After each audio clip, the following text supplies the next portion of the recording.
básica de lo que es justamente la psicopatología, ¿sí? Entonces, ¿cómo la mente debe ser concebida para los propósitos de la psicopatología? ¿Qué facultades, funciones o elementos tiene, si es que tiene alguno? ¿Cómo pueden ser distinguidos y cómo los trastornos mentales pueden ser comprendidos a través de la aplicación de estos conceptos?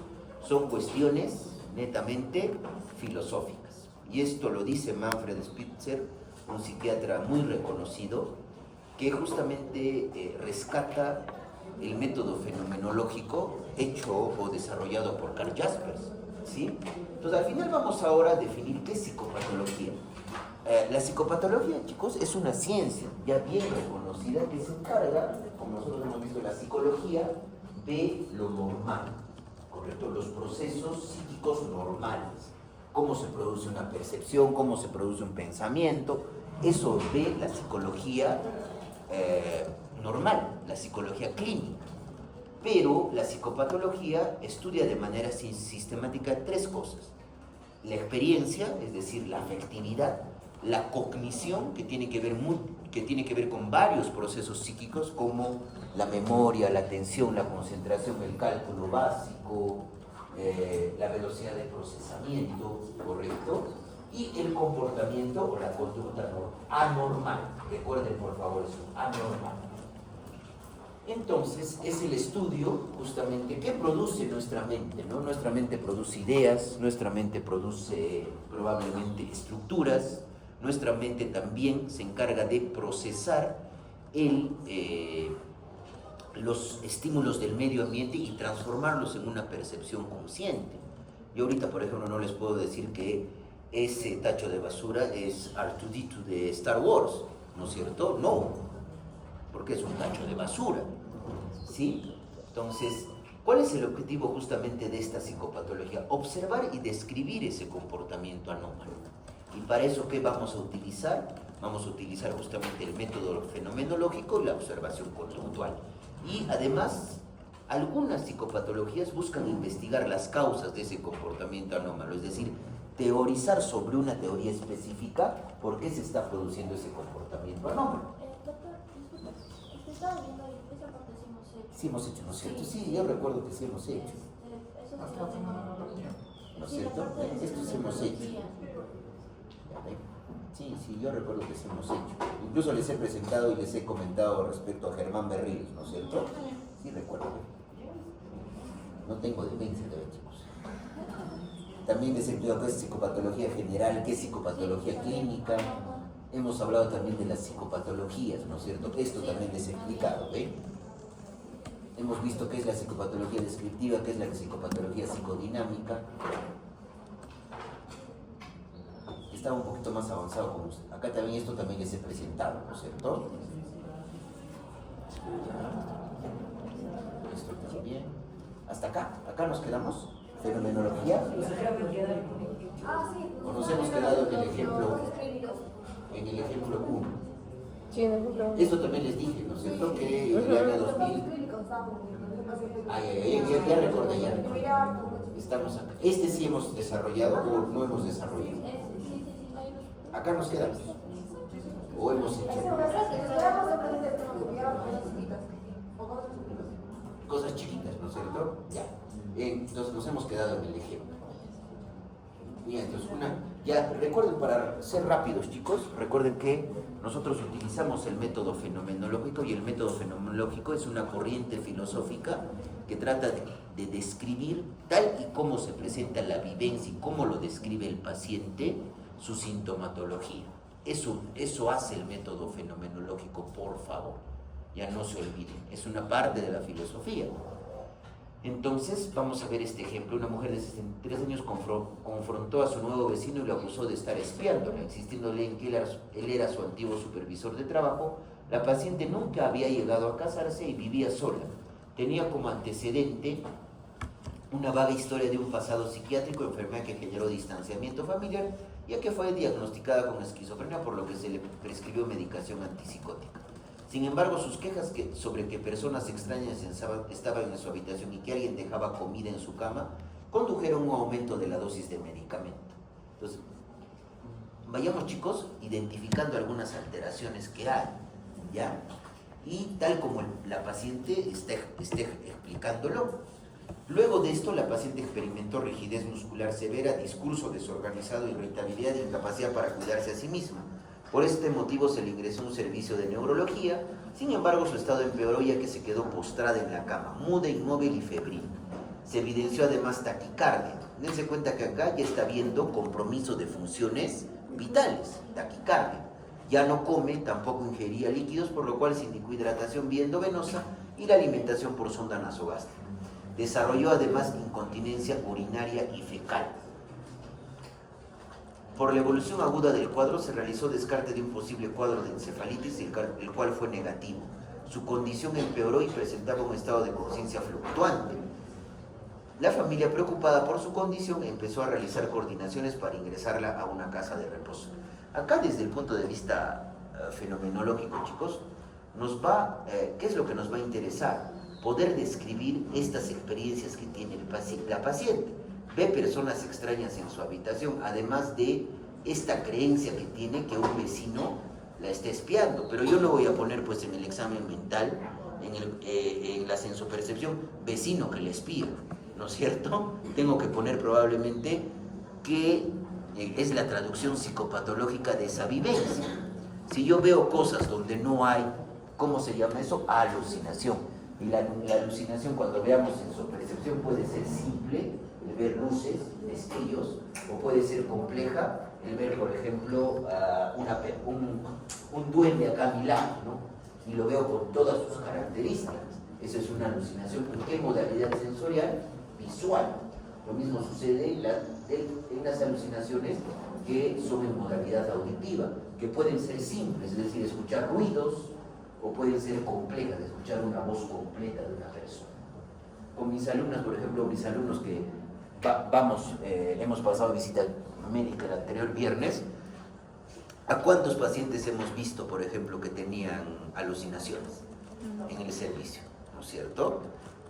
Entonces, eso es importante. Entonces, después de la última evaluación debido al...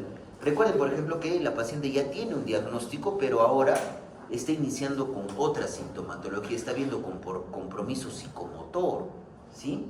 Entonces, la sintomatología se calificó el cuadro por la presencia de sintomatología psicomotora como un síndrome catatónico y a descartar un probable síndrome neuroléptico maligno. Un síndrome neuroléptico maligno es una complicación aguda de la administración de antipsicóticos de alta potencia como el haloperidol, ¿correcto? Que pone en riesgo la vida del paciente porque el paciente empieza a hacer una disautonomía. Y al hablar de disautonomía, encontramos, chicos, que la frecuencia cardíaca, la presión arterial, la frecuencia respiratoria y la regulación de la temperatura se alteran. Si el paciente empieza a hacer hipertermia, empieza a hacer taquicardia, empieza a hacer hipertensión, eso genera que empiece a aumentar, digamos, el volumen minuto, aumentar el metabolismo muscular y se empieza a elevar una enzima muscular que es la creatinfosfoquinasa. Y eso conlleva a que este paciente no esté en una unidad de psiquiatría, sino este paciente tenga que ser llevado a una unidad de cuidados intermedios de medicina interna, por el riesgo probablemente de rhabdomiólisis, mioglobinuria y taponamiento renal secundario a eso. ¿Sí? Entonces, miren, la paciente tenía un reflejo de presión incrementado, negativismo y adoptaba posturas extrañas. Se le indica una benzodiazepina, lorazepam de 2 miligramos cada 6 horas, mejorando la sintomatología y confirmando el diagnóstico. Mejoró temporalmente algo la rigidez. Permitió que la paciente hable algunas palabras. Un curso de terapia electroconvulsiva bilateral resolvió la catatonía. Y esto vamos a ver, toda esa sintomatología psicomotora, lo vamos a ver cuando desarrollemos psicología y psicopatología de la psicomotricidad. Aunque persistía un leve aumento del tono muscular y leve temblor en el reposo. La paciente ya podía vestirse, alimentarse y cuidarse sola. Ahora, ¿por qué utilizan la terapia electroconvulsiva? Porque probablemente si le siguen dando antipsicóticos va a empeorar mucho más el cuadro del neuroléptico maligno, ¿ya? La paciente ya pudo vestirse, alimentarse de manera normal la mayor parte del tiempo y reveló que las personas extrañas en su habitación eran unos hombrecitos azules, ¿correcto? Y que la comida que vio en su cama eran restos de fruta. Sin embargo, por momentos respondía brevemente y caminaba por la unidad de hospitalización tocando objetos ordinarios como si no los llegara a conocer. Entonces, ¿qué nos importa acá, chicos, teniendo en cuenta la fenomenología? Lo que más nos va a importar es la forma, ¿no es cierto? Es decir, no el contenido de esas alucinaciones, no el contenido probablemente de esas creencias falsas sostenidas como una convicción, digamos, férrea, ¿no? No nos interesa el contenido, lo que nos interesa es la forma, y eso es lo que le interesa a la psicopatología descriptiva.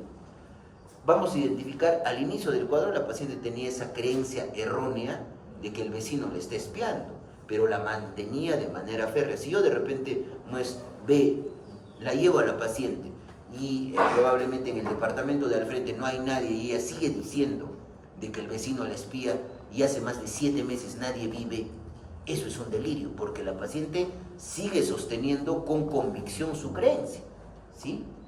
Luego hay alucinaciones visuales, esos hombrecitos azules chiquitos que ve, uno normalmente puede verlos, yo podría comprender ese síntoma, no es cierto? Ahora tampoco esta paciente está consumiendo sustancias, si consumiera sustancias podríamos darle una explicación a ese cuadro. Entonces, acá se les da pues esos nombres epónimos que se les puede dar a los diferentes tipos de alteraciones sensoperceptivas. ¿Quién no ha leído los viajes de Gulliver, no es cierto? Esos hombrecitos azules se les denomina alucinaciones visuales liliputienses. Y si son grandes, serían gulliverianas, ¿no es cierto? Estos hombrecitos azules. Y además, hay signos motores, ¿no es cierto? ¿Por qué la paciente está más rígida? ¿No es cierto? Probablemente hay alteraciones en los ganglios basales y hay una hipersensibilidad a los antipsicóticos. Le aumentan la dosis de los antipsicóticos y ¿qué pasa? Empieza a incrementarse la sintomatología psicomotora. Algo muy importante también en su razonamiento clínico, chicos, ustedes siempre tienen que tratar de ver qué está pasando para que este paciente empiece a experimentar esta sintomatología en general en medicina. Siempre recuerden eso. Hay algún evento que sucede para que el paciente empiece a buscar la ayuda o empiece a desarrollar la sintomatología, ¿correcto? Recuerden siempre eso, un estresor importante puede generar en algún momento eso, ¿ya? Y se realiza una historia clínica más exhaustiva y revela una historia de varias caídas y una preocupación varios años antes de que podría estar desarrollando una enfermedad de Parkinson. Y se hace un diagnóstico asociado a la esquizofrenia de una demencia por cuerpos de Lewy establecido. Y acá les traigo una imagen que seguro ustedes han utilizado en éter para estudiar anatomía, ¿cierto? Que es bien bonito, bien gráfico y didáctico. Entonces, acá, chicos, es muy importante que nosotros, como yo les he explicado, ¿no? La fenomenología y la psicopatología descriptiva dejan de lado la teorización de la sintomatología. Y yo no busco de repente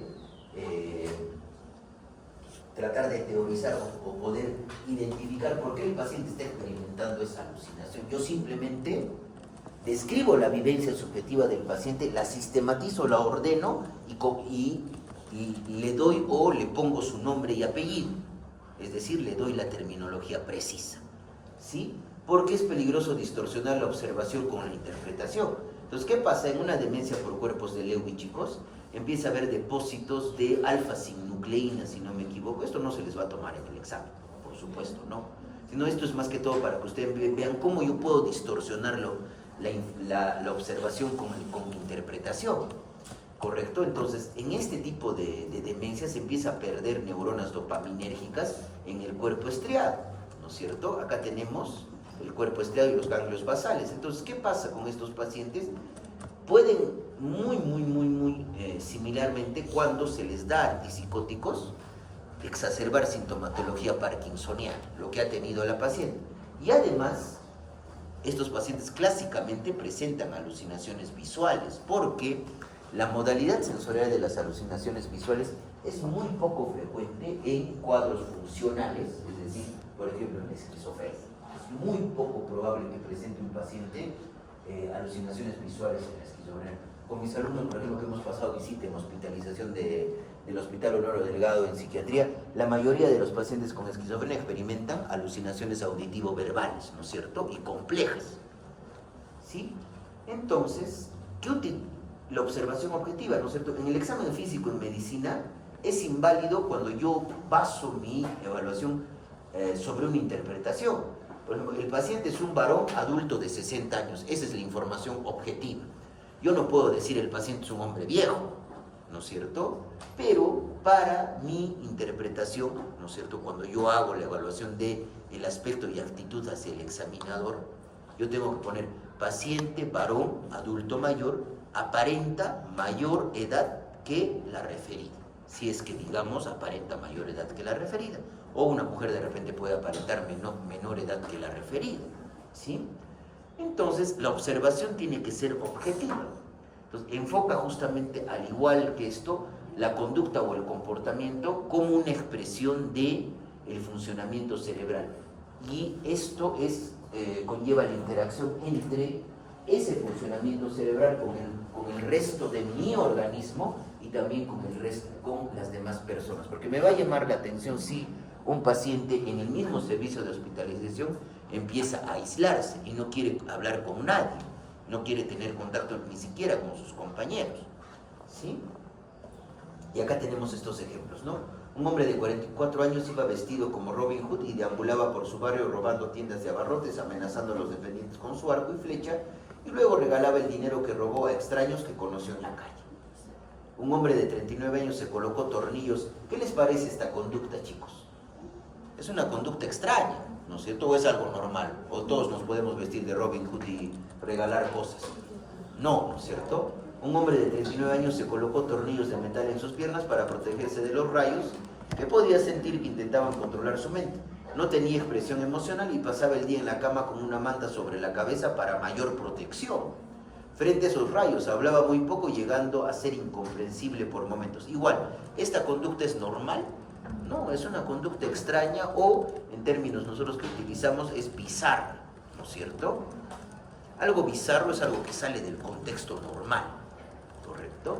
Un hombre de 33 años fue llevado al hospital por la policía debido a que estaba actuando como un animal salvaje, caminando sobre sus 4 extremidades, gruñendo y tratando de morder a la gente en la calle. En el hospital se tornó mudo e inmóvil y adoptaba posturas incómodas impuestas por el médico que lo evaluó. Entonces, acá en general todas esas conductas son bizarras o son extrañas, ¿correcto? Desde nuestra observación conductual, ¿correcto?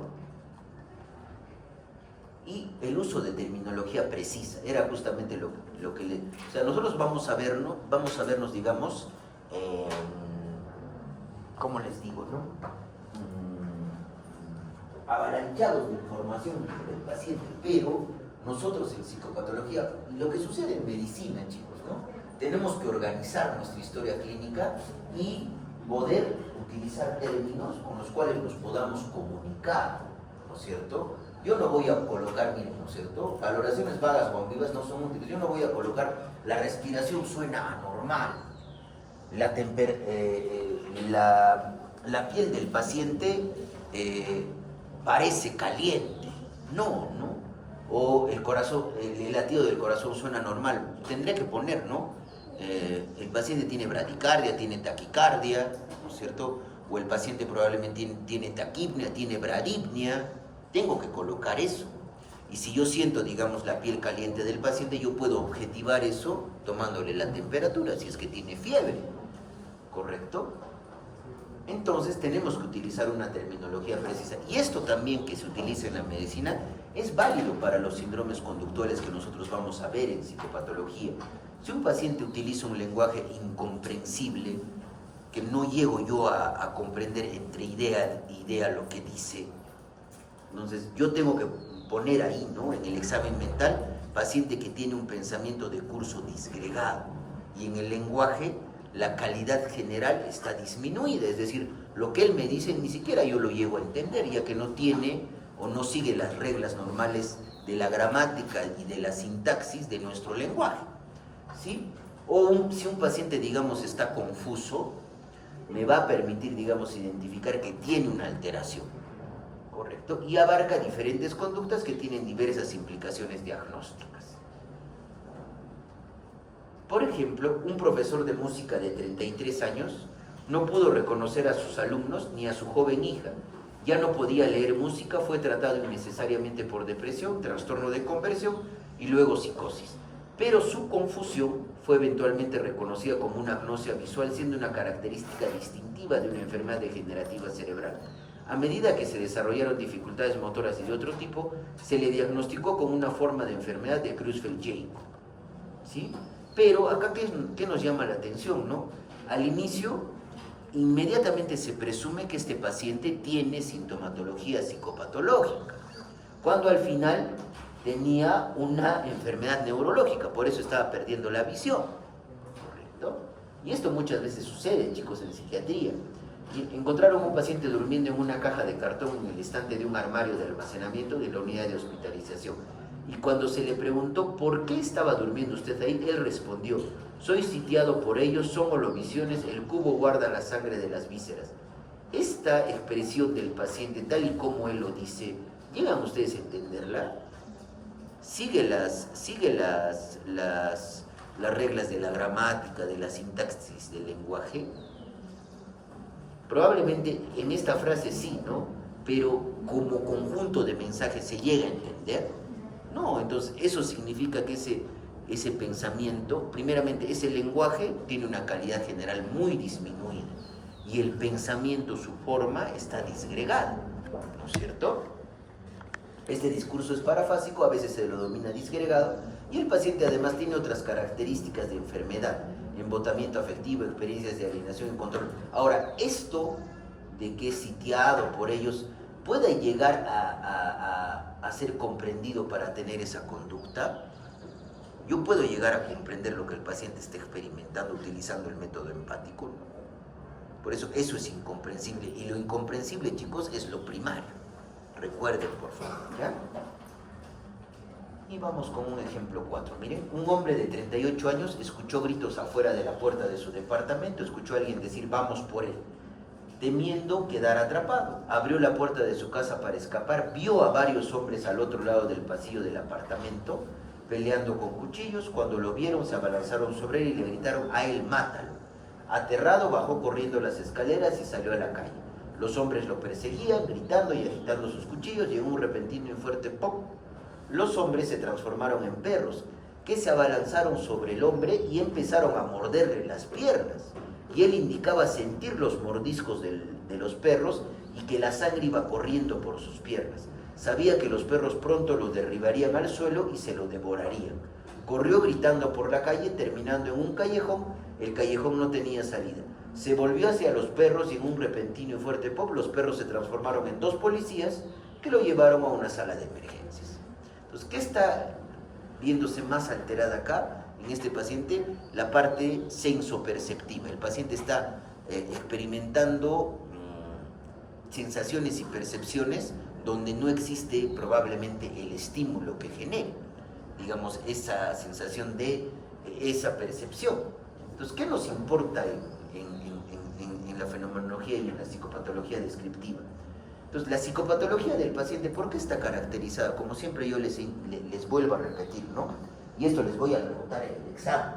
O sea, ¿qué le importa a la psicopatología descriptiva? ¿La forma o el contenido? La forma. Y eso vamos a ver en cada una de las alteraciones de los fenómenos psíquicos, donde vamos a ver lo normal y lo patológico. Lo que me importa es la forma, no el contenido, porque el contenido, chicos, puede variar.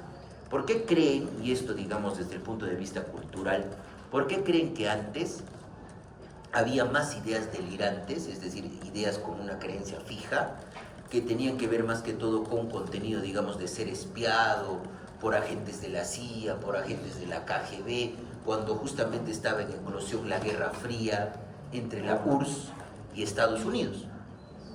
Ahora, por ejemplo, lo que nos llama la atención, cómo la perspectiva cultural o la parte subjetiva colorea el contenido de las vivencias del paciente. Ahora, por ejemplo, nosotros en algún momento, hace poco, ayer hemos tenido la discusión de un caso de una paciente con esquizofrenia que ya empezaba a experimentar delirios, pero que tenían contenido en las redes sociales. Ella sentía que le habían hackeado las redes y le estaban comunicando cosas de ella a través de las redes, o que le habían vaciado las cuentas de dinero, y el responsable de haberle vaciado las cuentas de dinero era su papá. Y el papá pues no le había hecho eso, pero ella mantenía la creencia fija de que el papá le estaba haciendo eso.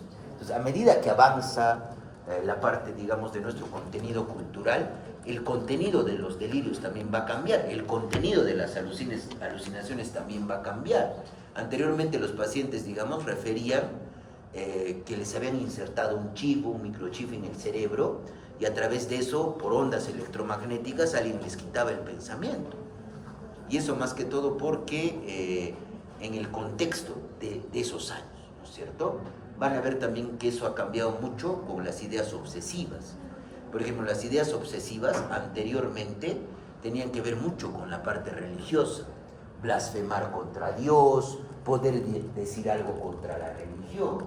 Ahora que probablemente hay un libre pensamiento, y la universidad justamente es para eso, para fomentar el libre pensamiento.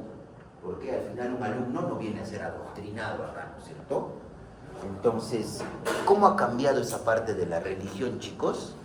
Y ahora se tiene más ideas obsesivas de contenido sexual y también se tiene más ideas obsesivas de contenido agresivo, de querer agredir a otras personas. Y eso es el impacto de la parte cultural.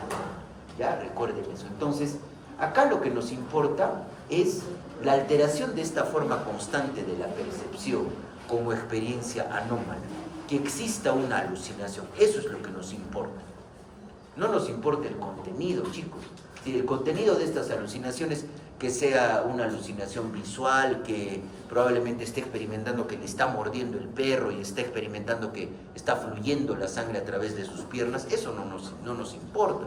Nos importa es que el paciente está experimentando una alucinación visual. Sí, Karl Jasper justamente dice eso, ¿no? Que la forma debe mantenerse distinta de un contenido que a veces puede cambiar. Por ejemplo, la forma de una alucinación ha de distinguirse de su contenido. Si se trata de un hombre o de un árbol, figuras amenazantes o paisajes pacíficos, tanto las percepciones, las ideas, el juicio, los sentimientos, los impulsos, la conciencia de sí mismo son todas formas de fenómenos psíquicos y denotan el modo particular de existencia en la que el contenido se nos presenta. ¿Ya? Entonces, acá es muy importante esa distinción entre forma y contenido. Forma y contenido son esencialmente diferentes, pero están íntimamente entrelazados. Tengamos en cuenta eso, ¿ya? La forma le da sentido a una determinada percepción y en el ámbito cognitivo es lo que se permite experimentar un aspecto particular de nuestra vida psíquica. Una idea, por ejemplo, ¿ya? Nosotros sabemos que es una idea, es un juicio respecto a una realidad, ¿correcto? Pero ese contenido de ese juicio puede cambiar, ¿no es cierto? Y aquellos aspectos impersonales de los síntomas, es decir, algo que va a garantizar su estabilidad en el tiempo y el espacio, es decir, sus elementos constantes. La forma, chicos, siempre es constante y cuando se altera, eso es lo que nos importa en psicopatología descriptiva. Sin embargo, el contenido va a colorear la experiencia subjetiva del individuo. Yo les pongo un ejemplo. Si yo estoy deprimido, probablemente ese ánimo deprimido va a contaminar mi pensamiento y me va a empezar a hacer pensar ideas negativas respecto al futuro, ¿correcto? O si, por ejemplo, veo a un paciente que está con un estado de ánimo eufórico, ¿correcto? Está con agitación psicomotriz y probablemente además el pensamiento muy acelerado, entre idea e idea, prácticamente está verborreico y ha hablado tanto que se ha quedado afónico. Entonces probablemente eso constituye lo que nosotros denominamos un síndrome maníaco. Y esa euforia y ese incremento de la energía va a contaminar el pensamiento y le va a hacer creer al paciente que es capaz de hacer muchas cosas o que de repente tiene una característica que no la tienen las demás personas. Y en conjunción a eso, agarra los ahorros de toda su vida, invierte en un negocio que de repente piensa que le va a dar mucha productividad y al final lo estafa. ¿Correcto? Entonces, si nosotros nos damos cuenta cómo el ánimo eufórico con todas esas características contamina el pensamiento o el contenido de las ideas. ¿Sí? Vamos con un ejemplo. Si un paciente delirante dice que hay un complot en su contra y que la CIA lo está espiando, mientras que otro paciente delirante dice Mi empleador está conspirando para matarme porque sé de sus actividades ilegales. Ambos pacientes comparten una misma forma de alteración psicopatológica que es una idea delirante o delirio. No nos importa, chicos, el contenido, porque al final ambos tienen un delirio, por definición, ¿correcto? Es decir, tienen esa convicción de esa creencia, ¿correcto? Y tampoco va a cambiar nada su diagnóstico, tratamiento y pronóstico. Entonces, el contenido del delirio de un paciente también es menos importante que el propio hecho que el paciente tiene una creencia falsa y fija. A nosotros lo que nos importa es la forma, no nos importa mucho el contenido, aunque probablemente el contenido es lo más llamativo para el médico, ¿no? Que un paciente diga que es Napoleón, más me llama la atención de que diga que es Napoleón, a que sostenga, digamos, con una creencia férrea de que es Napoleón. A pesar de que yo leyera un libro y me diga Napoleón ha fallecido en tal año en la isla de Córcega, en Francia, ¿no es cierto? Eso de esa parte, ¿ya? Entonces, otra de las cosas muy importantes dentro del método fenomenológico es la distinción entre lo que es primario y secundario. Entonces, la distinción entre primario y secundario se da en términos de la comprensión. Lo primario, chicos, es algo inmediato y definitivo y es algo que probablemente no voy a poder llegar a comprender. Yo, por ejemplo, voy a poder llegar a comprender por qué ese paciente cree que es Napoleón. Puedo llegar pero sí podría llegar a comprender por qué esa paciente que está deprimida está empezando a pensar en qué mejor sería quitarse la vida. ¿No es cierto? Es entendido. ¿Ven? Lo primario. Y lo secundario es lo que sí emerge de lo primario y puede ser entendido. Yo, por ejemplo, puedo llegar a entender el anterior ejemplo que les he dado. Un paciente que esté maníaco, ¿no es cierto? Con ese estado de ánimo eufórico, con esa energía, elevación de la autoestima, tiene los pensamientos acelerados y piensa probablemente que es el mejor, es un administrador de empresas y piensa probablemente que es el mejor inversionista del mundo. Y agarra todos sus ahorros y los invierte en un negocio donde lo engañan. Yo puedo llegar a comprender esas ideas de contenido megalomaníaco son congruentes a su estado de ánimo que esté elevado, son secundarias, ¿no es cierto? Lo primario es la alteración del estado de ánimo. O lo que les decía, ¿no? Un paciente bajo efectos de cocaína cree que es el mejor piloto de autos del mundo. Pero hay una causa que está generando que el paciente crea eso, es decir, la intoxicación por la cocaína, ¿sí? Esa es la gran diferencia entre primario y secundario. Entonces, ¿cuál es el propósito del método fenomenológico, chicos, no? Describir, por ejemplo, una paciente nos describe que ha perdido el interés en jugar con sus nietos y a pesar que lo hace ya no lo disfruta. Eso es lo que me describe subjetivamente la paciente. Entonces, estamos describiendo las experiencias internas de la paciente y esto que experimenta tenemos que preguntarnos al momento de hacer la evaluación, ¿le sucede solo con sus nietos o con otras actividades? Ordenar estas experiencias, proponer una terminología fiable y precisa y a través del método empático darle un término específico a esto. Ese término de incapacidad para poder experimentar placer o pérdida de interés sobre algunas situaciones de la vida diaria se denomina anedonia. ¿Sí? Y las conclusiones, chicos, ya para terminar. En la psicopatología descriptiva permite la descripción, categorización y la definición de las descripciones de las experiencias anormales sin teorizarlas, por favor. Recuerden eso, no se teorizan. Expresadas por el paciente tal y como lo expresa. Observadas en su conducta, recuerden, ¿no? Método fenomenológico es la fenomenología a través del método empático y la observación conductual, para finalmente el médico poder, basado en este método fenomenológico y a través de la escucha atenta, la observación cuidadosa, la comprensión a través de la empatía y la diferenciación entre primario y secundario, y lo que más me importa es la forma que el contenido, poder realizar una descripción precisa de ese término o de esa alteración, ya sea en el pensamiento, en la cognición o en el afecto del individuo o de nuestro paciente. ¿Correcto? Entonces voy a coordinar con su delegada para